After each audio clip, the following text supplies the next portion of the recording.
Hi there. The 1950s were pretty cool, right? I mean, look at the Fonz. He's from the 50s, and there's literally no one cooler on this earth than him. But was the decade all that it's cracked up to be? What about some of our grandparents who hold such fond memories of the era? Was America really a better place in the 1950s compared to today? That's what today's historical history documentary is all about. If you like history and have ears and maybe eyes, then you may like more of our videos. Be sure to subscribe and check them out. Once you've finished this amazing video, of course. Now, don't be a square. Time to sit back, Daddy-O, and check out this hip historical flick. We remember the 1950s in glossy snapshots, chrome bumpers in the sun, neat lawns, smiling families gathered around a single glowing television. The story goes that life was simpler then, safer, kinder, a time of prosperity and moral clarity. But if the decade really was great, the honest question is, great for whom? And what did it cost to look that way? The nostalgia is not made up. After the upheaval of the Great Depression and World War II, the United States entered a sustained economic boom. Factories roared, unemployment was low, and for many families, wages rose in real terms year after year. Unions were strong. Bargaining could still translate productivity into paychecks, and the American shopping list expanded. Refrigerators, televisions, washing machines, the family car in the driveway. The GI Bill helped millions of veterans go to college, start businesses, and, most powerfully, buy homes with favorable mortgages. Social Security broadened. Public universities grew. For millions, especially white veterans and their families, it really did feel like the tide was lifting almost everyone. Culture amplified that feeling.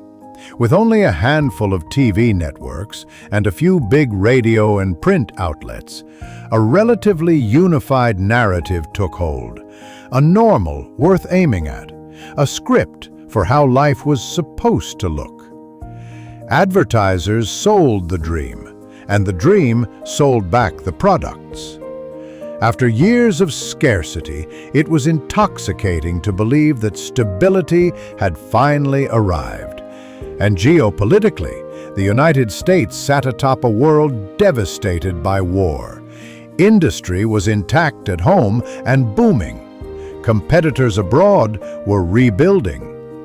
That unique position translated into advantages most Americans could feel at the kitchen table. But the suburban idyll had boundaries, geographic, legal, and invisible.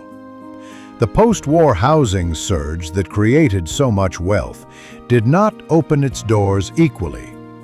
Federal policies from the 1930s onward had mapped cities by risk, and neighborhoods with black residents or even the risk of racial change were colored red.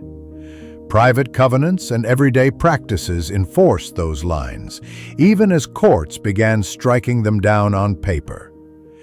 In the late 1940s and through the 1950s, VA and FHA-backed mortgages became the passport to the suburbs, and with them came the engine of intergenerational wealth. Equity. Many black veterans found that passport invalid in practice. Realtors steered, banks denied, local officials stalled. The result was not just different addresses, it was different futures, compounding across decades. Suburbs themselves were built with national ambition. The 1956 Federal Aid Highway Act authorized an interstate network that stitched the country together and supercharged commuter life. It also sliced through city neighborhoods, disproportionately black and working class, declaring them blighted, displacing families, and draining commercial corridors. While new cul-de-sacs flourished, many urban schools and services were left to cope with shrinking tax bases and rising needs. The decade that minted the dream home also quietly withdrew the ladder from many others. Race shaped every major storyline of the 1950s. Legally enforced segregation still defined much of the South. Elsewhere, lines were drawn by custom, zoning, and the market. Yet challenges gathered strength. In 1954, the Supreme Court ruled that segregated schools were inherently unequal. The backlash was immediate. In 1955, a 14-year-old named Emmett Till was murdered in Mississippi. Photographs of his open casket circulated, and the country was forced to look. That same year, Rosa Parks refused a bus seat, and a community walked for over a year to demand dignity. In 1957, federal troops escorted 9 black students into Little Rock Central High School. These are landmark moments, but they're also windows into ordinary life. Waiting rooms, lunch counters, ballot boxes, where a supposedly simple decade was anything but.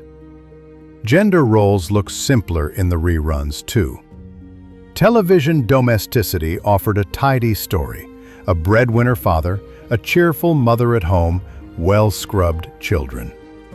Millions of families did organize their lives that way, and for some, it worked.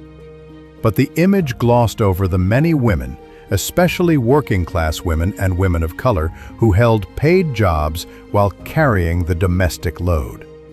It obscured the legal and financial constraints women faced, from hiring discrimination to barriers in credit and property.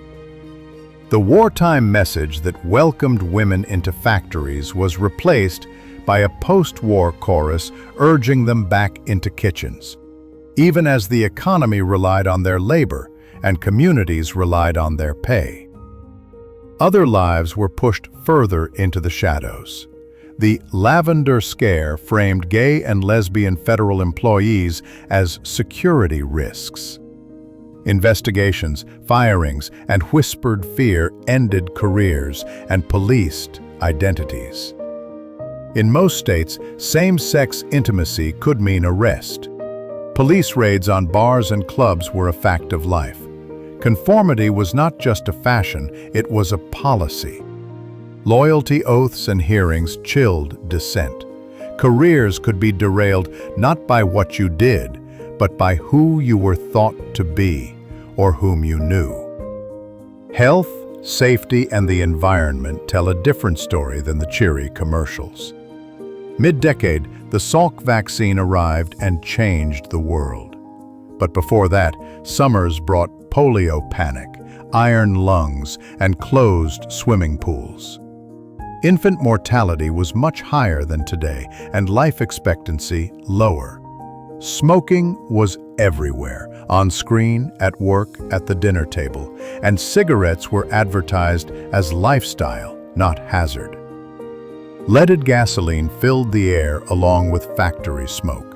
DDT and other chemicals were sprayed liberally long before their risks were widely acknowledged. Cities like Los Angeles suffered choking smog events that made eyes burn and lungs ache. Workplaces were far less regulated, and accidents or exposures that would trigger investigations now were accepted costs then. None of this means the decade was a fraud. It means the benefits were real and the harms were real, and they were distributed unevenly. Consider education.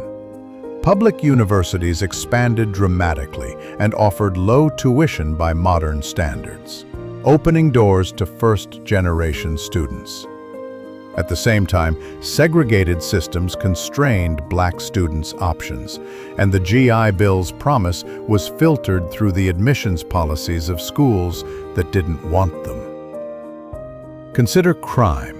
Measured violent crime was lower than it would become in later decades, and many communities felt safe to leave doors unlocked.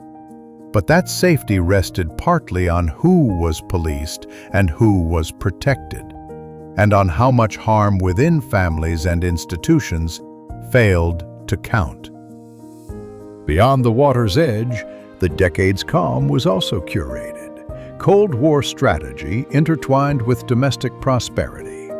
Defense spending underwrote research, aerospace, and the growth of the Sun Belt. Covert action shaped politics in places most Americans never thought about. A prime minister removed in Iran in 1953. A government toppled in Guatemala in 1954. Those events are part of other people's histories more than ours, but they remind us that prosperity at home can be linked to decisions abroad whose consequences last long after the news cycle moves on. To be fair, the 1950s got important things right.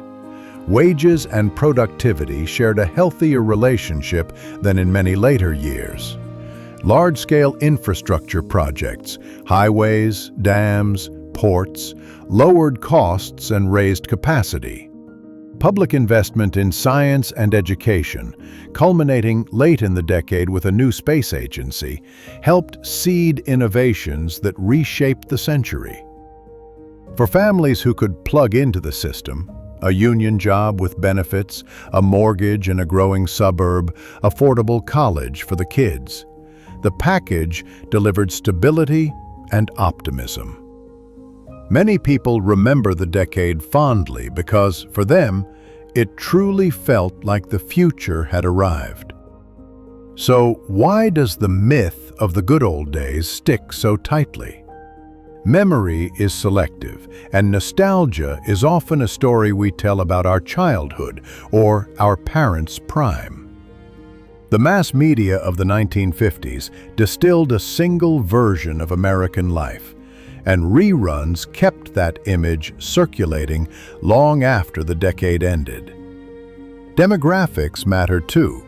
A large generation grew up amid post-war abundance, and their reminiscences became the soundtrack of a nation. The parts that never made it onto TV, segregated schools, locked neighborhoods, purged workers, polluted skies, slipped out of frame. If the question is whether the 1950s were great, the honest answer is complicated. They were great for many white, male, straight, able-bodied Americans in the right zip codes, anchored by policies that opened doors for them and often closed doors for others. They were not great for those barred from new neighborhoods, schools, and jobs, or for those whose identities made them targets. They were precarious for anyone downstream of industrial hazards we barely measured. And they were comfortable, partly because the costs felt hidden, deferred, or exported. But there's a more useful question than were they great? It's what worked, and how do we build it again without the exclusions? Strong labor power linked to productivity growth produced rising wages. Public investment in education and research paid off across the economy. Housing supply expanded dramatically where zoning allowed it and credit supported it. Those are policy levers, not time machines. We can pursue the parts of the 1950s many people miss: stable work, affordable home ownership, accessible college, while refusing the barriers that made the package selective. We can regulate the air we breathe and the products we use without smothering opportunity. We can widen the circle of who gets to feel safe, welcome, and included. The myth of the good old days is powerful because it promises that there was once a perfect script. History is better than that. It doesn't give us a script, it gives us a library of choices and outcomes. The 1950s were not paradise lost, nor were they a decade of unbroken harm. They were a crossroads where policy, culture, and power combined to raise living standards for many, while hardening lines for others. If we want the best of what people remember, security, upward mobility, a sense that tomorrow might be better, we can learn how those things were built and who was left out. We can keep the house and renovate the floor plan. And this time, we can make sure the doors are open. Thanks for watching. What do you think? Are we better off today than we were in the 1950s? What policies or cultural cornerstones would you like to see come back? Or perhaps disappear forever? Sound off in the comments below. And if I could ask you to like the video, assuming you found it informative, I would really appreciate it, as it helps the channel a ton. Thanks again, and see you next Friday for a new documentary.